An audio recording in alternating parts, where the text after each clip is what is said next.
Don't forget to be grateful to others. Under no circumstances should you harbor hatred or look down on people. Ever since I can remember, my mom raised me with these words. Although I can say I grew up in a privileged environment, these words helped me get along well with those around me. I never could have imagined that such an event would await someone like me. My name is Michael.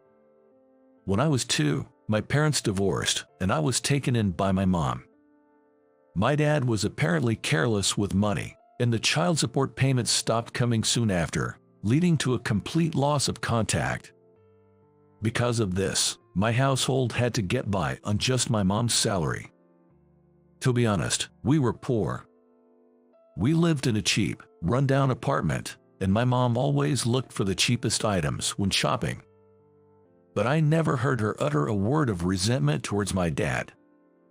"Don't you hate Dad?" When I asked, my mom seemed to ponder for a moment. "Well, at first I did resent your father. After all, he promised to pay child support and then just disappeared. But one day, I realized that harboring hatred gets you nowhere. I thought it was better to be grateful for the people who support me now and live life positively," she said with a smile. Even though I was only in an elementary school, I thought my mom, who managed to change her mindset, was a strong person. At the same time, I wanted to be like her.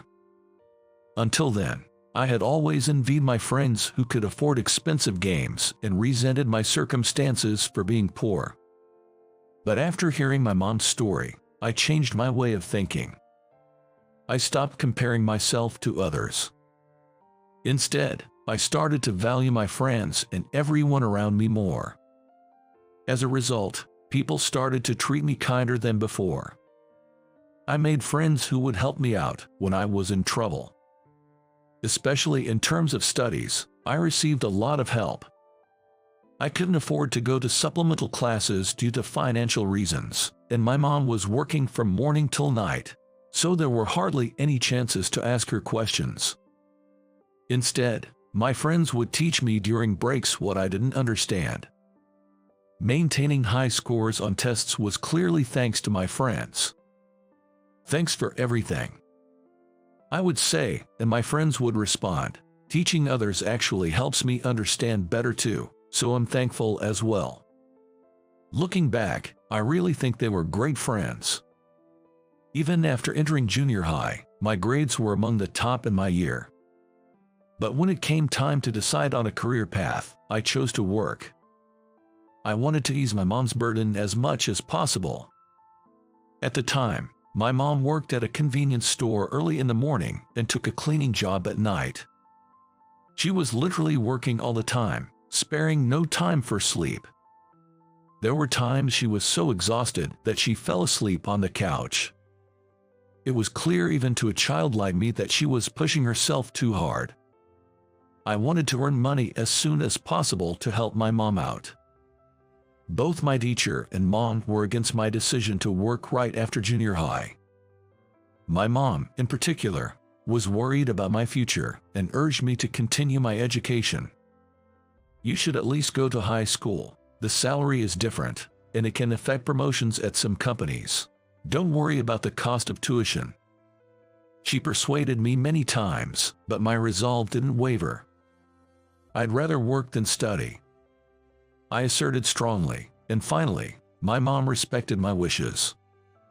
"If you feel that strongly about it, I'll respect your decision, Michael." And so, I was set to enter the workforce earlier than my classmates. There weren't many companies hiring junior high graduates, but I managed to get an offer from a local factory. Since it wasn't within commuting distance, I had to start living on my own. Now it's time for me to stand on my own 2 feet and make my way in the world. Having been hired, I was determined to work hard and was eager to start. The job I was assigned was manufacturing parts like screws. At first, the work was a series of unfamiliar tasks. There were times I felt down after making mistakes, but thinking of my mother's hardships, I realized this was nothing and worked desperately. My efforts gradually earned me recognition from my boss, David. I received a raise and finally was able to send money home to my mother. Michael, you've really grown up. I'll use it wisely.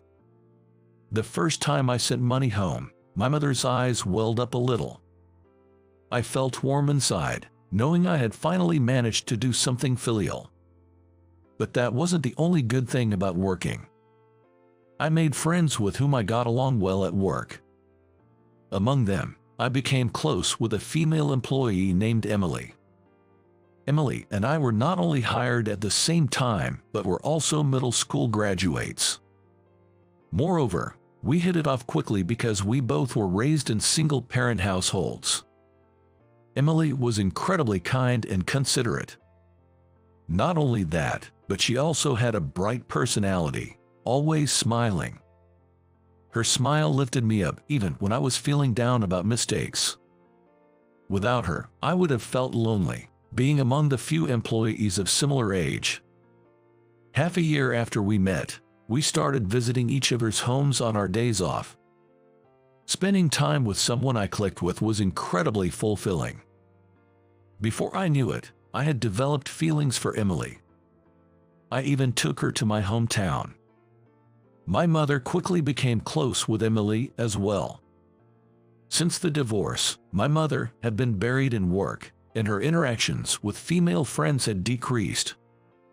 It's been a while since I've had such a fun chat with someone. Thanks for introducing me to Emily. My mother looked as if she had reverted to her younger self, her eyes sparkling. It was the first time I had seen my mother look so lively. Thus, Emily, my mother, and I began to meet regularly. Sometimes, the three of us went out and had a great time. But that wasn't all. I took Emily to a special place. It was a free tutoring center where I volunteered. The center offers free educational support to children who can't afford tutoring due to financial reasons. Shortly after moving, I found a volunteer recruitment flyer in my mailbox. I've had experiences where friends helped me with my studies. In the same way, I thought it would be great if I could be of help to someone else, so I applied. As a volunteer, I was teaching math to elementary school students on some days. Teaching isn't easy, but it's very rewarding. When a child who previously couldn't score 50% on a test gradually improved and got 100%, I was as happy as if it were my own achievement. Above all, hearing a child say, "I used to hate math, but I like learning it from Michael," made me incredibly happy. About a year into volunteering, when they were looking for literature teacher, I invited Emily to try. She has high communication skills and is good at explaining things, so I thought she would be perfect. Fortunately, Emily showed interest. After trying out teaching once, she immediately became popular with the children and was quickly hired. Since then, going to the tutoring center together on Sundays became our routine. Both my private and work life were going splendidly. However, pitfalls often wait where you least expect them. About 2 years after I started working, a company that regularly placed large orders went bankrupt. My company was hit by the fallout, and our performance plummeted. The company began considering layoffs, and being middle school graduates, Emily and I were among those targeted. I felt like I understood why my mother was so worried about me being a middle school graduate. However, David opposed our layoffs. "You both have become valuable assets to the company now, a significant part of our workforce. I want to avoid layoffs at all costs," he said, negotiating with the higher-ups on our behalf. As a result, the two of us were spared from being laid off. But there was a condition. We had to find new clients. The deadline was 2 months. If we couldn't find any by then, we should be prepared to lose our jobs. "I'm sorry I couldn't do more to protect you," David said apologetically, but I was grateful just to have this chance. Since I have been working diligently, I was chosen to handle sales. I was determined to secure new clients. Initially, I was enthusiastic, but it turned out to be more challenging than expected. Being new to the task, I struggled to pitch effectively at first. Even after practicing with Emily and David and getting the hang of it, no company seemed interested, and I gradually felt more pressured. I visited dozens of companies, trying to build relationships, but all were unsuccessful. The fatigue was overwhelming. Before I knew it, a month had passed. Not just my job, but Emily's as well, was on the line. It was getting critical to secure a contract soon. With a do-or-die attitude, I approached a certain company. I passionately explained the strengths of my company to an employee there, Sarah. It went better than any other attempt. Sarah's response was very positive. "Your factory may not be the largest, but your production system is very well organized. We wouldn't have any issues with placing large orders." "That's right, that's our company's strength," I responded, leaning in and emphasizing our advantages. For the first time, I felt a glimmer of hope. After reviewing the materials I brought, Sarah smiled warmly. "Your company's excellent production system is attractive to us. Could you present to our CEO Anderson and an efficient employee named Brian? If they like it, we'll contract with your company." Really, I would appreciate that opportunity. When I expressed my joy, Sarah continued, "However, there are other candidate companies as well, and they will present on the same day. We will only contract with the one that impresses us the most, so there's no guarantee that you will be chosen." Understood. Given this situation, I'm determined to deliver the best presentation and secure the contract. I immediately went back to the company and explained everything to Emily and David.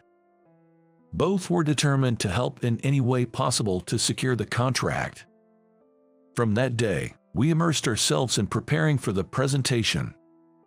From creating materials to send to the company in advance to practicing the presentation, there was a lot to do. All these tasks were new to us and challenging, and sometimes we worked overtime. But there was no room for complaints. Not only our jobs, but also the fate of the company was at stake. Whenever the work didn't progress as hoped, Emily encouraged me. "We'll surely succeed if we persevere here. I'm with you all the way." Her advice during the document preparation was invaluable. Her insights were precise and greatly helpful. I was grateful for the numerous times she joined me for presentation practice. She pointed out things like voice tone and where to look, details I wouldn't have noticed on my own. The children at the free tutoring center also gave me hidden strength. Their dedication to their studies unknowingly motivated me. A certain fourth grader at an elementary school declared he would score 100% on their next math test and was studying seriously. Seeing such effort made me think, if he can work this hard, so can I. Motivated, I dedicated time to preparing for the presentation at home after the free tutoring sessions were over. I finished sending the preliminary documents to the prospective company and received approval after rehearsing the presentation in front of my boss. Then came the day of the presentation. "Since you've practiced so much, you'll be fine," Emily encouraged me as I headed to the prospective company. In the waiting room, I was quite nervous. Taking deep breaths helped me regain some calm. "Right, let's check the presentation materials one more time." I took out my laptop and opened the saved documents. Just as I was about to check, the door to the waiting room opened and a man wearing an expensive-looking suit entered. "Nice to meet you, my name is Brian." His name sounded familiar. He was the employee who would be attending my presentation. When I last met with Sarah, she mentioned at the end that he was a highly educated elite. "Nice to meet you too, I'm Michael. Thank you for giving me an opportunity for presentation." I greeted him politely. For some reason, Brian started smirking. "So you're Michael, still green, aren't you?" I thought that it is rude to say to someone his meeting for the first time. I was irked inside but remembered I was also a working adult. I tried to laugh it off. Haha, well, I am a middle school graduate after all. Brian's face turned even more disdainful. Wow, a middle school dropout. You should feel grateful to be breathing the same air as me, and to think, reviewing your materials in the waiting room, must be tough for someone from the bottom rung of society to land a contract. I wondered if the people with middle school graduate were so bad, and if the people who had highly educated were so great. He didn't know what he was allowed to say and what he was not allowed to say. As my irritation grew, Brian didn't stop. And to think you'd try to make a move on Sarah. Don't get ahead of yourself, he sneered. I could not understand what he was talking about. My interaction with Sarah was purely professional. My patience snapped at his barrage of insults. Just as I was about to say hold on, the door swung open. Brian, do you know who this person is? A voice followed. There stood Sarah, with an angry expression on her face. Brian remained unflinchingly arrogant. He is a bottom feeder of society, isn't he? A middle school dropout. Don't get so worked up. Sarah sighed in exasperation. You really don't understand. Michael is someone special to you, Brian. What do you mean? I asked, intrigued by her words. Brian has been looking for a new company to supply parts for his project since the company he was dealing with went bankrupt. Michael's factory is one of the candidates. Sarah explained, then looked at Brian. Brian's project is a major one, critical to our company's future. In essence, Brian's career is on the line too. That's why you were eagerly looking forward to today's presentation, right? You were excited because you thought Michael's company had the best preliminary materials. Brian turned pale. You mean, he's the one who prepared those documents? Yes, the very Michael you were mocking. Brian was dumbfounded. As this exchange unfolded, it was time for the presentation. I had been working hard for this day. Deciding to put the exchange in the waiting room behind me, I focused on the presentation. Faced with CEO Anderson, I was nervous, but I managed to perform well, just as I had practiced. After watching all the company's presentations, CEO Anderson said, Michael's company was the best. Let's go with his company for our new partnership. Brian agreed with the decision. Thank you very much.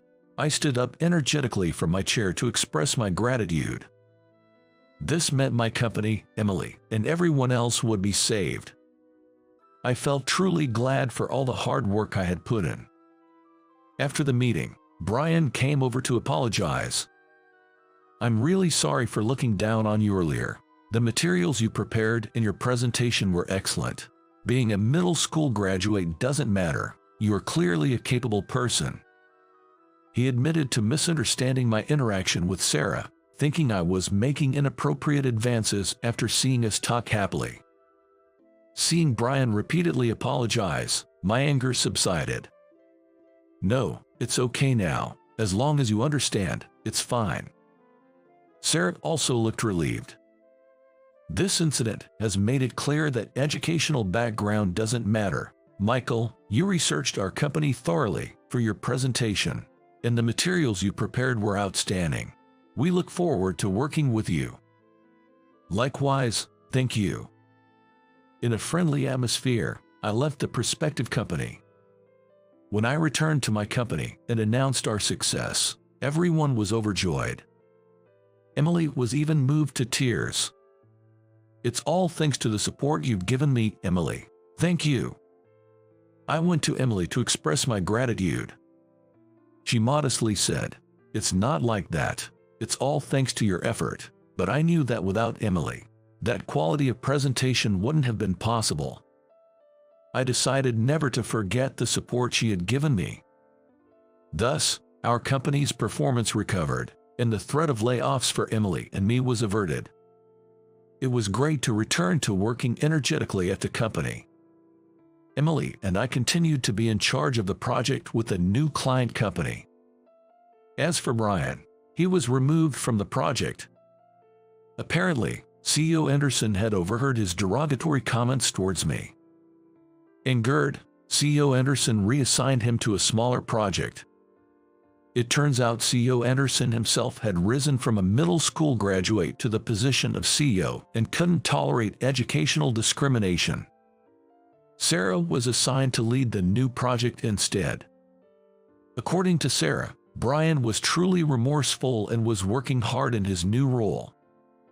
Emily, Sarah, and I worked together to grow the business. Now, our companies are bringing significant benefits to each other. There was also significant progress in my personal life.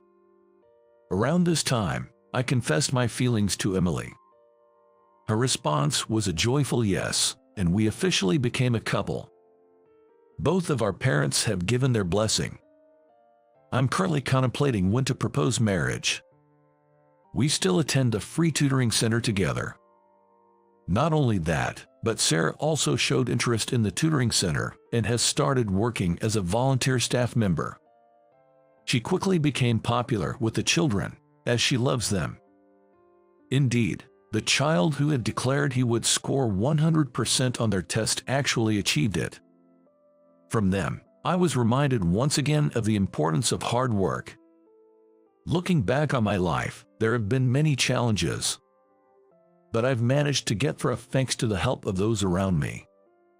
I plan to continue working hard in both my professional and personal life, never forgetting to be grateful to those around me.